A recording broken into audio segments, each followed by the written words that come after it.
మహాపరిశుద్ధుడా, పరలోకమందున్న మా కన్న తండ్రి, నాయన ఇప్పటి వరకు నీ లేఖనాల్లోంచి ఎన్నో నాయన విలువైన మాటలు, జ్ఞాన సంబంధమైన మాటలు మేము ఉన్నాం తండ్రి.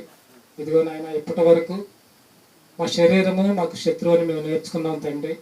అయ్యా, నీ బైబిల్ గ్రంథాన్ని పరిశోధించినట్లయితే తండ్రి, మనస్సు ఏది చెప్తే శరీరం అటు తీసుకువెళ్తుందని మేము నేర్చుకున్నాం నాయన. మా మనస్సు నీ వాక్యం పట్ల నువ్వు చెప్పినట్లుగా మా మనస్సు ఉంచుకునేటట్లుగా, మా మనస్సును నాయన నీ వాక్యానుసారంగా మేము నడిపించుకునేటట్లుగా మేము ఉన్నట్లయితే మా శరీరం కూడా నాయన దానికి ఖచ్చితంగా లోబడి నీ పనిలో సహకరిస్తుందని, నీ పిల్లలుగా బ్రతకడానికి శరీరం కూడా నాయన ప్రతి పనిలో కూడా తండ్రి ముందుగా ఉంటుందని మేము నేర్చుకున్నాం నాయన. అలాగే నేను తండ్రి అనేక మంది నాయన చనిపోయిన వారి ఆత్మలు తండ్రి మరి భూమి మీద ఉన్న వారి ప్రాణాలు అడుగుతున్నాయని ఆయన, మరి నువ్వు చెప్పినట్లుగా ఈ భూమి మీద ఉన్న వాళ్ళు బ్రతకలేదని వాళ్ళు ఎరిగిన వారుగా మరి వాళ్ళు పాతాళలోకి పరదేశంలో ఉన్న ప్రాంతంలో ఉండి తండ్రి మరి నాయన వారిని నాయన వారి ప్రాణాలు వాళ్ళకి మారరు అనే పరిస్థితులకి నాయన వాళ్ళు నిర్ణయం తీసుకుని నాయన మరి వాళ్ళకి తీర్పు తీర్చమని మాట్లాడినట్లుగా మరి వాళ్ళు ఘోషిస్తున్నట్లుగా మేము ఉన్నాం తండ్రి. ఇదిగో నాయన మేము మాత్రం తండ్రి నీ నామాన్ని నిన్ను తెలుసుకున్న వారంగా, నీ రక్షణలో కొనసాగుతున్న వారంగా మేము తండ్రి అనేక మందికి ఈ మాటలు చెప్తున్నాం.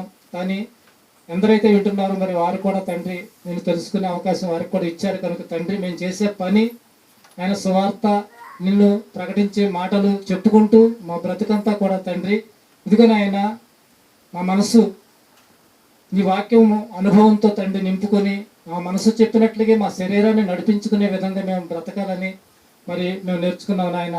అలాగనే తండ్రి నాయన మొదటి రాజుల గ్రంథంలో సొలొమోను గారు జీవిత వైభవం చూసాం తండ్రి.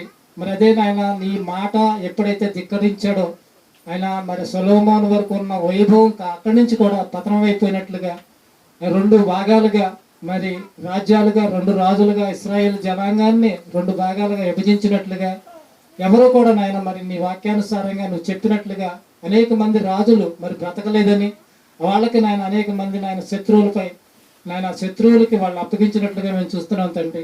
ఇక్కడ మేము నేర్చుకున్నది ఏంటంటే తండ్రి, ఎంత జ్ఞానాన్ని సంపాదించినా నీ వాక్యానుసారంగా నీ మనస్సు ఎరిగి నాయన వాక్యానుసారంగా మేము బ్రతికితే, నీ వాక్యాన్ని ఎప్పుడు కూడా మేరకుండా పాపం జోలికి వెళ్లకుండా మేము బ్రతికితే ఖచ్చితంగా మీరు మాకు తోడుగా ఉంటారని మేము నేర్చుకున్నాం తండ్రి.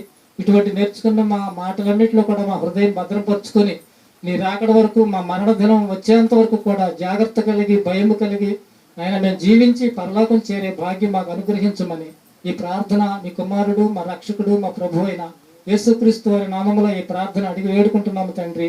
ఆమేన్. మన తండ్రి అయిన దేవుని దయ, కుమారుడైన యేసుక్రీస్తు వారి కృప, పరిశుద్ధాత్మ దేవుని సావాసము సదాకాలము మనందరికీ తోడుగా ఉండి నడిపించునుగాక. ఆమేన్.